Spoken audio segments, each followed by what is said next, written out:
Halo, assalamualaikum teman-teman. Gimana kabarnya setelah Lebaran? Alhamdulillah ya, Lebaran udah selesai. Terus kita bisa balik lagi ke aktivitas keseharian seperti biasa, sama seperti aku juga. Aku udah mulai balik ke aktivitas seperti biasa, tapi beberapa hari ini aku nggak bisa bikin daily, nggak bisa bikin video tentang kegiatan-kegiatan aku karena aku tuh sakit. Sakitnya bukan sakit badan sih, masih bisa bangun, masih bisa berkegiatan seperti biasa, tapi aku susah ngomong karena aku sariawan, terus radang aku kambuh. Biasalah ya kalau lebaran suka minum-minum minuman yang belum pernah diminum sebelumnya gitu. Ternyata reaksinya nggak banget di leher aku. Sampai sekarang radang aku masih sakit banget, masih amandelnya bengkak, terus radang, terus juga sariawannya parah banget nih. Jadi aku tuh mau bikin video tuh bingung gitu, mau ngomongnya gimana gitu kan. Nah, bener-bener kayak ini udah agak mendingan aku bisa ngomong. Kemarin-kemarin aku susah banget buat ngomong, bahkan aku susah buat makan gitu kan. Makanya aku beli udah deh, aku nggak store video dulu gitu, tapi ini udah agak bisa ngomong, sudah mulai enakan, jadi aku mau store video. Nah, ini aku habis sholat subuh ya teman-teman, seperti biasa. Aku lanjut nulis novel nih, aku lagi nulis novel seperti biasa. Meja aku masih berhambur sekali, jadi aku mau nulis novel dulu sebelum aku berkegiatan yang lain lagi.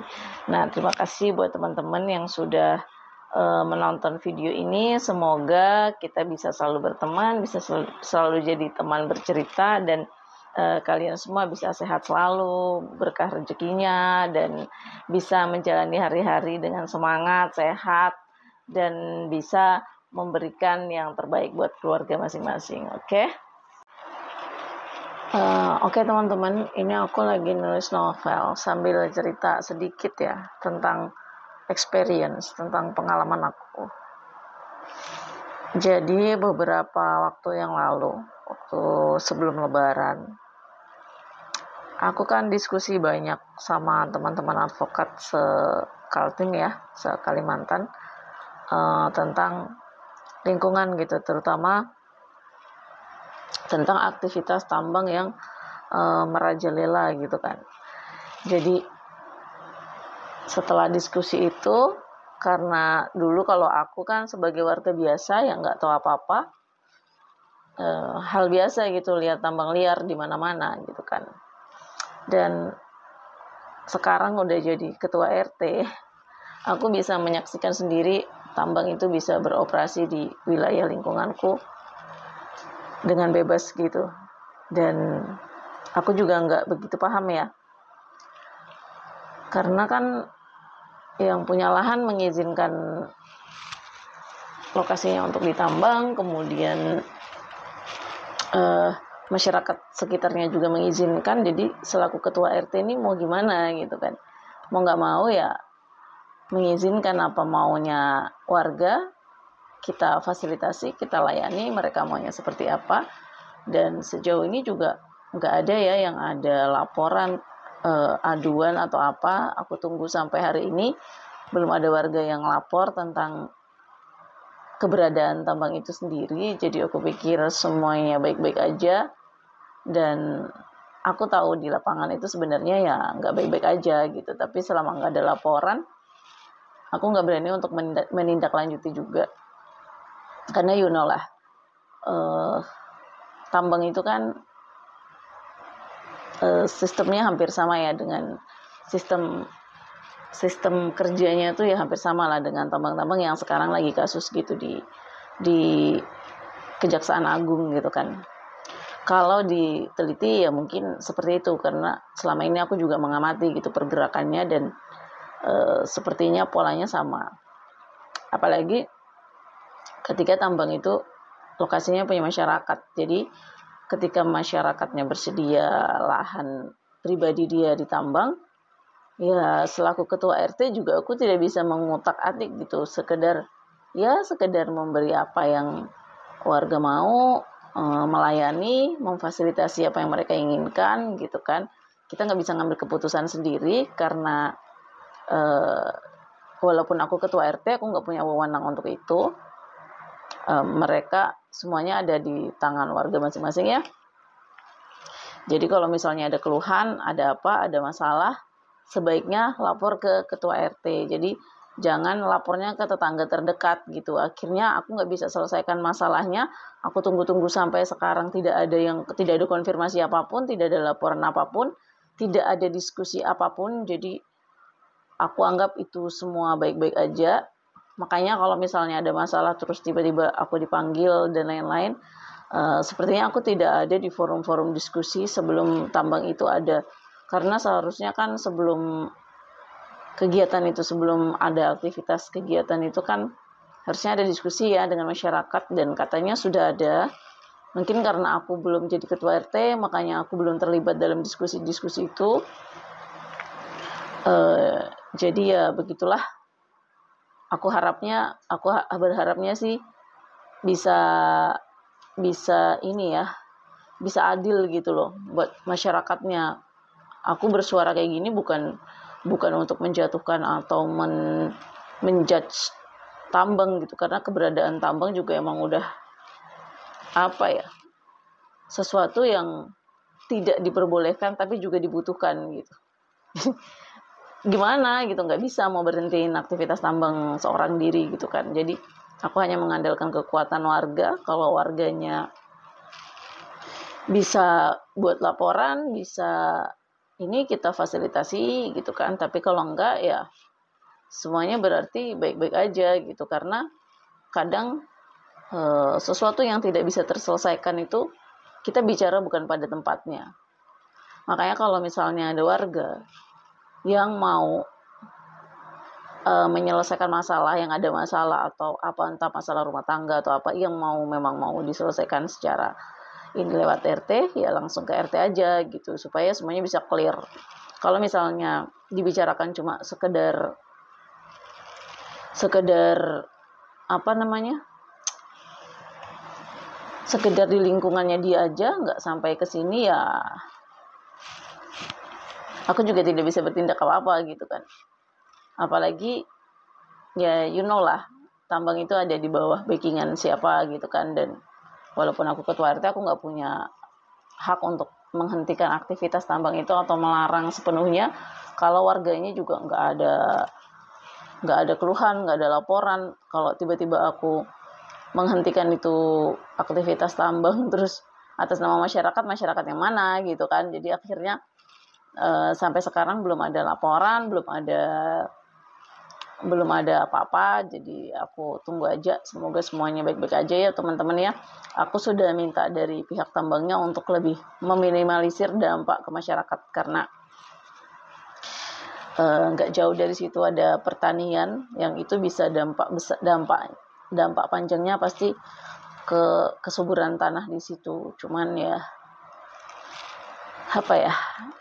dari pihak kontraktornya juga bilangnya nggak ada dampak gitu. Jadi selama dampaknya itu nggak terlihat, mereka akan bilang itu nggak ada. Tapi kita akan coba untuk bicara, untuk kumpulin data-datanya supaya kita bisa melihat apakah benar-benar ada dampak atau enggak. Karena kan sebagus-bagusnya tambang itu ya dia bisa, di sisi lain ya ada sisi negatif dan ada sisi positifnya. Positifnya dia bisa buka lapangan kerja buat orang-orang di sekitarnya.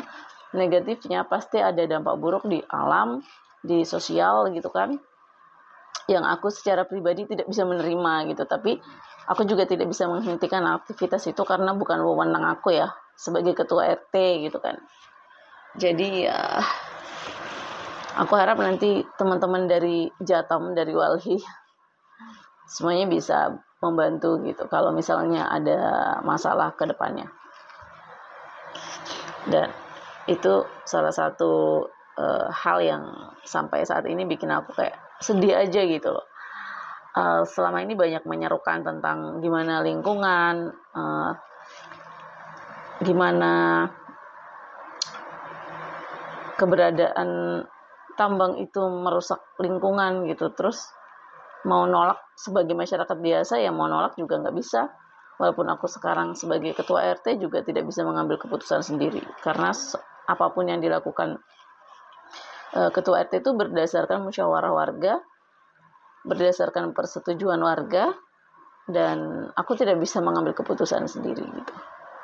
Jadi buat warga yang pengen ada sesuatu yang diselesaikan di RT, silahkan lapor ke RT. Kalau memang tidak mau, memang bisa menyelesaikannya secara pribadi, secara baik-baik gitu. Mungkin bisa diselesaikan dengan baik-baik sendiri.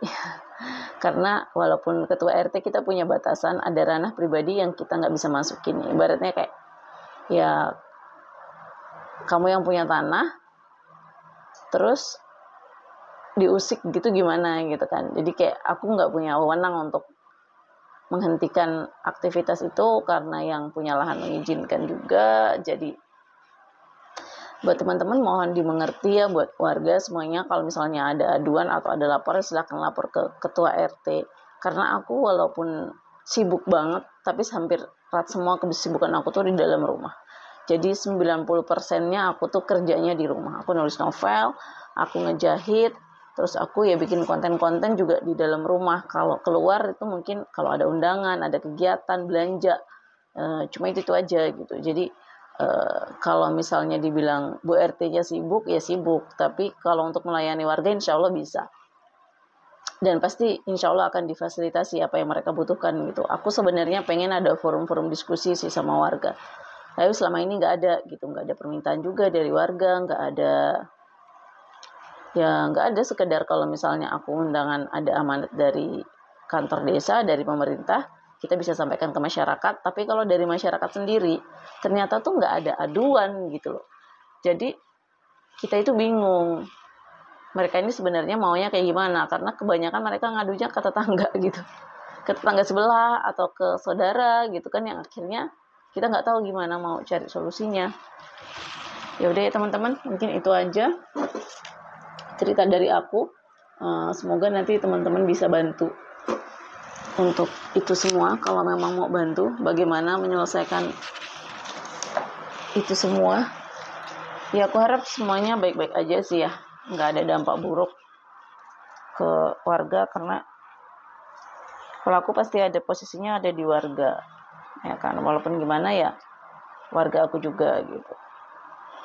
Tapi selama tidak ada keluhan, selama tidak ada laporan, aku harus ngapain gitu kan. Jadi kalau memang ada sesuatu yang mau diprotes, bisa disampaikan, nanti kita fasilitasi untuk kita musyawarah, diskusi, dan lain-lain. Karena tanpa itu semua aku tidak bisa mengambil keputusan apapun. Ketua RT tidak bisa mengambil keputusan sendiri.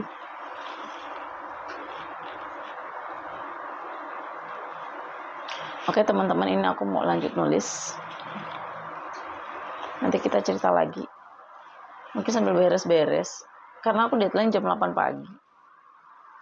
Cuman kadang idenya tuh nggak muncul-muncul gitu. Gimana ya caranya cari ide nulis tuh biar bisa lancar terus gitu. Aku tuh sudah, karena nulisnya udah ratusan bab, outline aku tuh belum aku bikin lagi. Jadi ini aku mau nulis satu bab dulu buat setor ke Vizo. Karena harus daily ya, aku tuh pengennya udah berhenti gitu nulis novel yang kejar deadline setiap hari. Karena buat aku tuh kayak menyulitkan aja gitu sama kegiatanku sehari-hari. Aku pengen nulis buku yang aku sekali tulis udah gitu, tanpa harus ngejar-ngejar waktu setiap hari gitu. Ini karena kayak udah berapa tahun sih kayaknya aku kejar tayang gitu sama web novel. Rasanya kayak udah capek banget. Karena ide kita benar-benar terkuras kan. Setiap hari harus rilis bab gitu. Gak ada berhentinya. Apalagi dengan kegiatan aku, terus aku ini ambil kuliah lagi, jadi aku ambil kuliah juga, jadi sambil bagi-bagi waktu buat ngerjain tugas kuliah, sambil kerja harus cari nafkah buat anak-anakku, karena aku single parents, single fighter buat anak-anakku, buat mbahku, buat bapakku, mama, buat sekeluarga gitu kan. Jadi ya mau tidak mau aku harus mengikuti alur yang ada supaya kita bisa dapat penghasilan juga gitu dari nulis. Aku agak Capek dan ngantuk sebenarnya teman-teman, tapi aku belum ada ide nih buat nulis, makanya aku ngajak ngobrol dulu ya. Oke teman-teman, ini udah jam 8:30, aku udah selesai nulis novel, udah nganterin anak sekolah.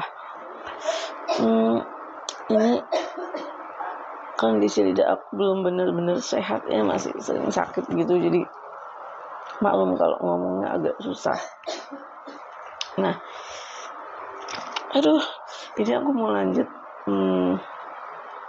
ngerjain kebaya, karena ada banyak kebaya yang harus aku selesaikan di minggu ini. Jadi aku mau lanjut ngerjain kebaya, tapi untuk jahit aku belum bisa. Mesin aku belum aku balikin ke tempatnya gitu loh. Ini teman-teman, mesin aku ini masih di sini, belum aku balikin. Kayaknya sih nyaman di sini ya, sebenarnya lebih luas gitu ruangannya, cuman listriknya nggak kuat kalau di belakang sini, di rumah belakang. Jadi aku tetap harus pindahin ke tempat semula di ruangan jahit di depan sana. Nah, ini aku mau lanjut pasang payatan. Ini kemarin aku seharian pasang payet cuma dapat separuh. Nah, ini separuhnya belum, jadi aku mau selesaikan dulu. Oke teman-teman, ya ikutin kegiatan aku hari ini. Nah, ini adalah kebaya yang lagi aku bikin teman-teman. Jadi ini aku pasang payet aja hari ini, karena dari kemarin tuh aku bingung banget sama desain payetnya mau yang seperti apa gitu kan. Karena kan di aku cari-cari di Google juga nggak ada yang pas dengan stok payet yang aku punya, karena cari payetnya juga susah. Di Kalimantan ini harganya mahal-mahal gitu kan. Jadi gimana caranya biar payetnya itu tetap cantik, elegan, nggak norak, tapi harga payetnya juga bisa menyesuaikan budget anak-anak sekolah, karena emang ini mahal banget untuk payetnya. Untuk harga di Kalimantan, nggak tahu kalau di Jawa mungkin bisa lebih murah ya, makanya kalau di Kalimantan tuh harganya bisa mahal untuk pembuatan kebaya kayak gini. Halo, assalamualaikum teman-teman. Lanjut lagi, ini aku udah selesai pasang payet tadi di kebaya, dan aku tuh mau lanjut jahit. Tapi karena mesin aku masih ketumpuk di sana, di ruang tamu sana, aku harus balikin ke tempatnya, karena di ruangan itu listrik nggak cukup ya kalau untuk mesin besar gitu. Nah, tapi nanti di bulan Juni itu bakal ada kegiatan juga di Rumah Literasi Kreatif di gedung yayasan sosial aku itu. Jadi daripada aku nanti balikin lagi, karena kan aku kayaknya melakukan sebuah kesalahan gitu. Instalasi yang di belakang ini aku pakai instalasi listrik yang 60, yang 450, yang masih lama, rumah yang lama ya, rumah Tran gitu punya Mbah. Terus yang ini yang 1300 ini aku nggak pakai itu gitu. Jadi cuma sebagian aja yang di depan sama sebagian yang di rumah sini. Tapi kalau untuk biaya bulanannya semuanya aku yang tanggung gitu. Jadi yayasan belum ada pengeluaran sama sekali untuk biaya listrik, air dan lain-lain. Semuanya masih aku tanggung. Jadi teman-teman nggak menanggung itu. Jadi ya kita berbagilah ya untuk kegiatan, untuk fasilitasnya apa yang aku keluarkan buat kegiatan sosial aku gitu juga bisa aku pakai untuk hari-hari, karena aku juga butuh, dan semuanya nanti akan balik ke kegiatan itu juga. Nah, ini aku rencananya mau setting ruangan yang kecil ini buat ruang jahit aku. Ukurannya sama sih dengan ruang jahit yang di sebelah, cuman bedanya ini bawahnya lantainya masih karpet, dan di karpetnya udah lusuh banget. Tapi kalau untuk jahit kayaknya worth it aja sih. Nanti aku bisa potong kain di ruang tamu kan, di ruang tamu sebelah situ, di yang tempat aku nyimpan mesin.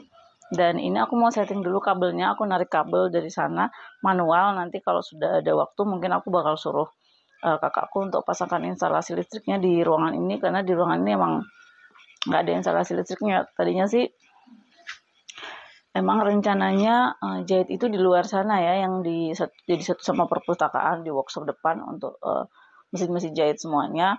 Tapi pada akhirnya aku nggak pakai, karena kalau ada pertemuan ada apa di situ lebih lebar ya, lebih enak. Jadi aku kegiatannya di situ untuk pertemuan ada kegiatan di situ, jadi nggak berantakan gitu. Jadi aku pilih untuk pindahin mesin-mesinnya, workshopnya ke dalam aja, supaya kalau berantakan itu di dalam, nggak langsung kelihatan di luar gitu. Nanti kalau ada tamu, kunjungan segala macam kan agak repot ya. Nah, jadi ini aku mau instalasi kabel dulu. Aku kan semuanya harus ngerjain sendiri. Jadi ini aku mau coba untuk pindahin instalasi kabelnya dulu, guys. Ya ikutin. Ini karena aku pendek, jadi aku harus dibantu dengan kursi, teman-teman. Baru habis itu setelah instalasi kabelnya oke, aku bakal pindahin mesinnya ke ruangan ini. Jadi nanti aku tuh nggak bakal pindahin lagi gitu loh, nggak bakal pindahin 2 kali. Ini udah ada tempat untuk naruh kabelnya, untuk jepit kabelnya, karena memang dulu aku pernah pakai ruangan ini juga untuk aku nulis novel. Jadi laptop segala macam ada di sini, tapi akhirnya aku pindah ke kamar lagi supaya lebih gampang ya nganin anak-anak. Ini mengganggu nggak ya kira-kira ya? Karena ini kayaknya harus dinaikkan deh. Ini kayaknya turun banget. Ntar. Oke, harus di atas gini. Sementara aku pakai ini dulu. Nanti kalau aku sudah ada dana, baru aku pikirkan untuk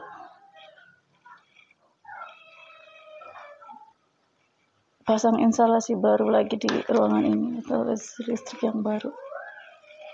Sementara gini dulu, guys.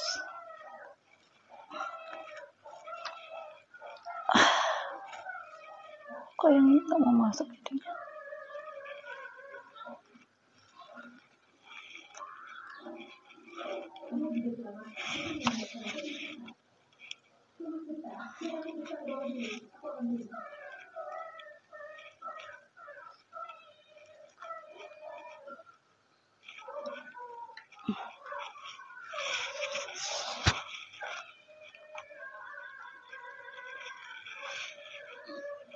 Nah, oke, ini yang penting ada colokan aja sih di ruangan ini. Aku bisa pakai mesin di sini gitu. Nanti kita atur ulang lah ya, seadanya aja dulu. Mana aku bingung ya masukin mesinnya di sebelah mana. Biasanya sih aku pas di pintu supaya terang gitu loh, guys. Supaya terang, enak jahitnya ya kan. Pintu terbuka semua.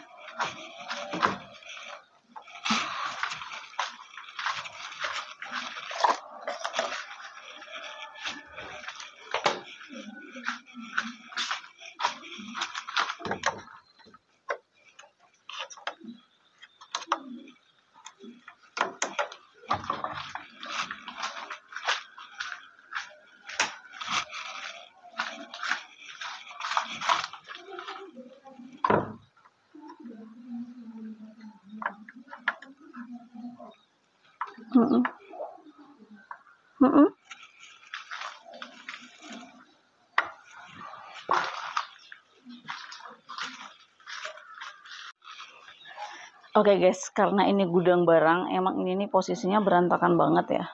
Gudang semua perlengkapan RT, MTQ, punya anak-anak Rolika Rumah Literasi Kreatif juga ngumpulnya tuh di sini. Dan ini sepertinya harus aku pindahin dulu supaya aku bisa masukin mesin jahit lagi ke sini. Melelahkan sekali.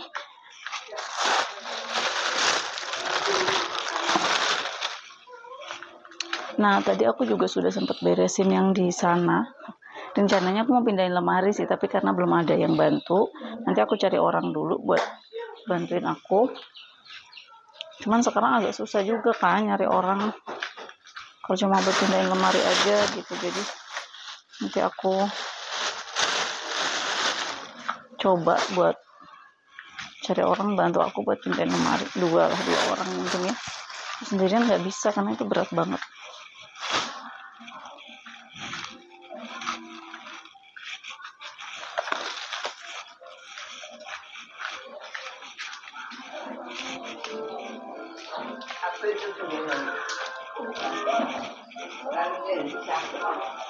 Hah?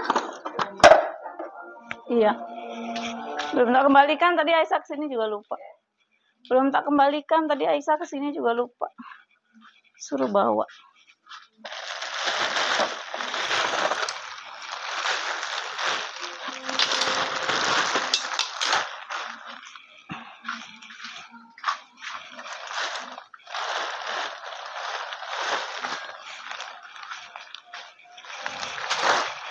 Oke teman-teman, sepertinya ini bakal lebih asik ya kalau aku jahit di sini karena bahan di sini juga, mesin jahit di sini juga.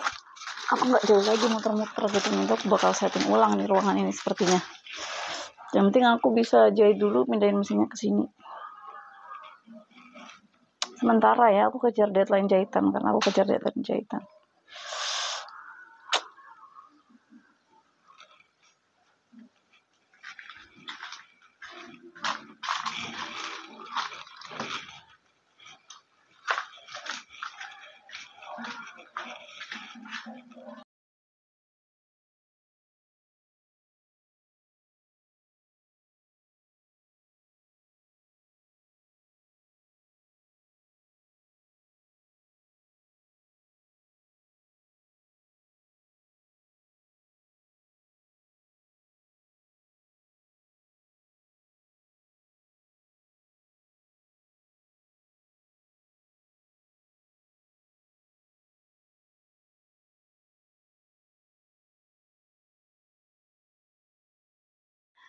Oke teman-teman, ini aku udah selesai pindahin mesinnya, akhirnya dibantu sama mama karena aku nggak kuat sendirian. Nanti yang lain-lain belum sempat aku pindahin, mungkin harus nyuruh orang ya, laki-laki yang kuat, karena nggak bisa kalau mau pindahin sendiri. Nggak bisa. Nah ini yang penting itu nyala aja dulu supaya aku bisa jahit mesin jahit dan mesin obrasnya. Nah mesin neci dan mesin kalau untuk mesin neci dan mesin-mesin yang lain itu belum aku pindahin karena yang aku butuhkan baru mesin jahit aja. Nanti kalau yang lain dibutuhkan baru nanti kita beresin karena hari ini aku sanggupnya cuma ini doang. Jadi kita lanjut besok lagi kegiatannya. Oke teman-teman, terima kasih buat kalian yang sudah menonton. Jangan lupa like, comment, dan subscribe. Bye bye.